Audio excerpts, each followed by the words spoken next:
Welcome to Bullion Bulletin, and this time Mr. Alex Shaw from LME London Metal Exchange with me. Alex is the head of market development, precious metals, London Metal Exchange.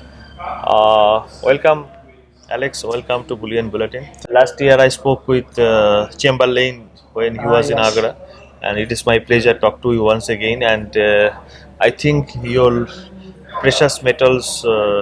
LME Precious is going to be launched very soon, That's so I correct. am eager to know about the whole process. How is the experience, and how you are going to experience when you are going to launch exactly, Yeah. and what is your expectation from the market? Very simple words. Okay, fine. Well, so we're launching on July 10th. Okay. It is a London-based offering, and it functions in many ways that are similar to the existing OTC structure at the moment. So the contracts themselves are exchange listed and cleared futures contracts in gold and silver. The delivery and settlement methodology is the same as OTC, so it's unallocated bullion delivered local London through the existing infrastructure. So in many ways it's very familiar.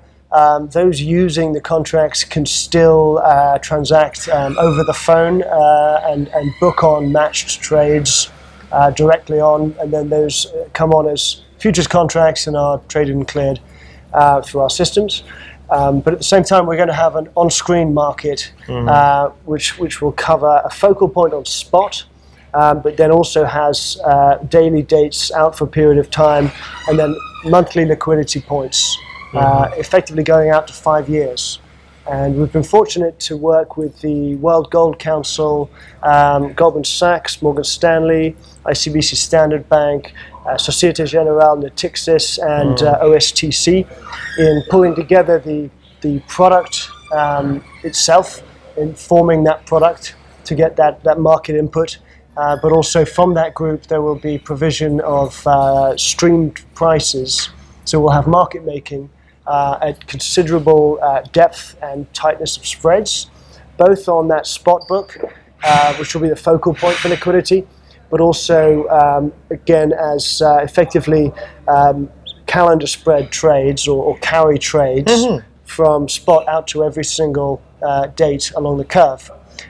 That, with implied pricing, gives us a complete combination. So there should be a fully lit price curve for gold and silver, all the way from spot out to 5 years throughout the London trading day in particular, and also available during, I suppose, Asian trading hours. So the contract opens at 1 a.m. London time, which is 8 a.m. at the moment in Singapore, and will close 8 p.m. London time. So 8 p.m. London time. So it means it's pretty late in Singapore. late in Singapore or Yeah. India and or China. Okay. Exactly. So we're trying to capture the majority of the global trading day. And again, if you're putting matched trades into the system that you've bilaterally agreed, but you want to have them cleared, you can do that 24 hours. So it is basically the physically settled.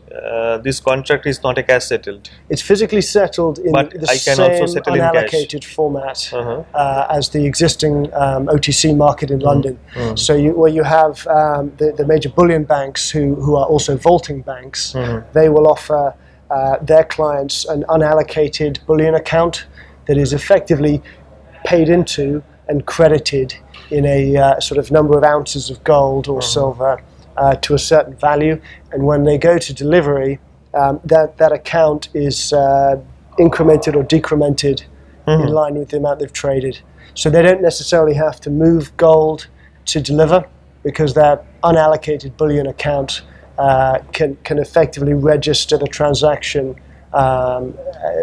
but it's not cash settled as such. It is physically not a cash settled, it's a physically settled. Yeah. So if I can I maybe understood incorrectly. So this contract, it is every day there will be a new contract, I think, and it will expire. It will remain 5 years. So there's a So every day will be a new contract, right? There's a combination. So we will have fixed monthly dates. Okay. So every third Wednesday of a month will be a delivery day, a settlement day. Okay. but it's also a date line that has a spot contract or a daily contract. So it does move each day. So the spot day will change in line with the passage of time. So you can keep a position that you've traded spot, T+2. You can keep that position till the next day, T+1 till settlement, and then roll that. And if you roll your position, you can keep that rolling day after day after day. And we priced that at effectively 1 US cent per transaction for 100 ounces. Rolling over. Yeah, to do that specific position roll.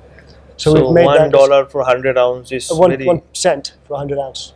1% for 100 ounce. Yeah, a single US dollar cent for a 100 ounce contract roll. I think it is fairly priced.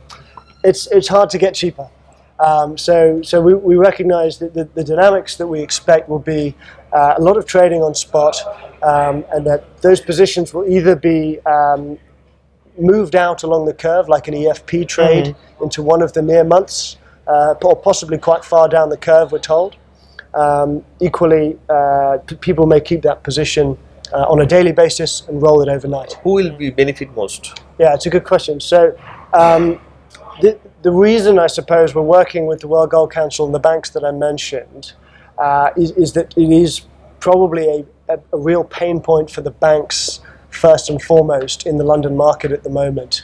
Given regulatory initiatives around capital management and leverage ratio in particular, it is becoming much more expensive to have non-cleared OTC derivative positions as a bank. So they have these positions on their balance sheet.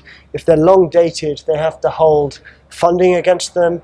They have a high risk weighting against them, and they may have a CVA charge, an additional credit valuation risk of their counterparty. They now also have to start posting initial margin and potentially variation margin, even when they're just dealing bilaterally.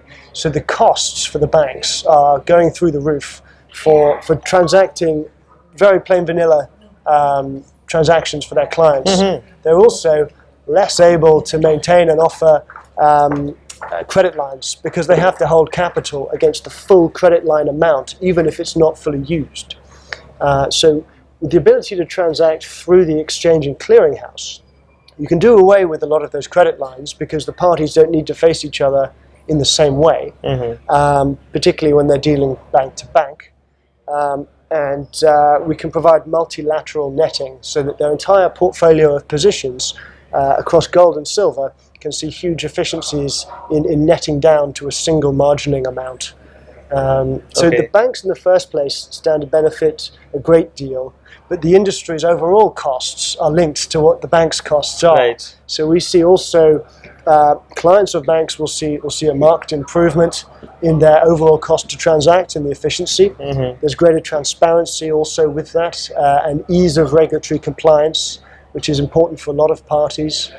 And again, the simplicity that effectively these products are traded, cleared, transaction reported, settled and regulated all in London. Simplicity to the framework. It does also provide a lot of opportunities for arbitrages and proprietary traders because this contract has been structured to make it easy to offset risk into other liquid markets. 100 ounce contract, 5,000 ounce silver, and again with the same familiar sort of futures contract structure.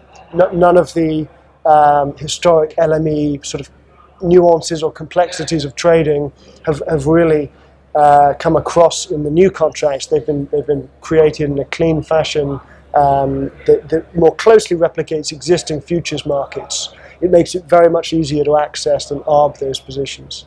And then finally, we think that there will be great benefits for the physical market as well, to be able to see completely transparent pricing, both bid and offer, on the forward curve, the futures curve, all the way out down the line. So if they are talking to a broker and taking a position 2 years out, they know precisely what price they should be able to get on that and what the spread should be. So it gives them much closer transparency on pricing and ability to execute at those prices. My final question: how are you enjoying this conference?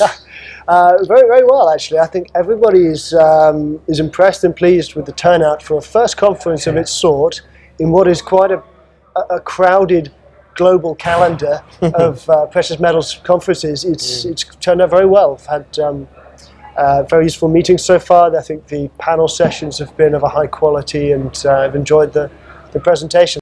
Thank you very much, and I wish you all the best for your July 10 launch. Thank you. They are going to launch a product called LME Precious. London Metal Exchange is famous for base metals contracts. Now they are coming with World Gold Council. LME Precious, it's the 100-ounce gold and 5,000-ounce silver contract. It is soon to be available for trading from July 10th. It's a good news for the industry because it is a local London physically settled contract, first time coming in London market or vis-a-vis in the any market in the world. So all the best.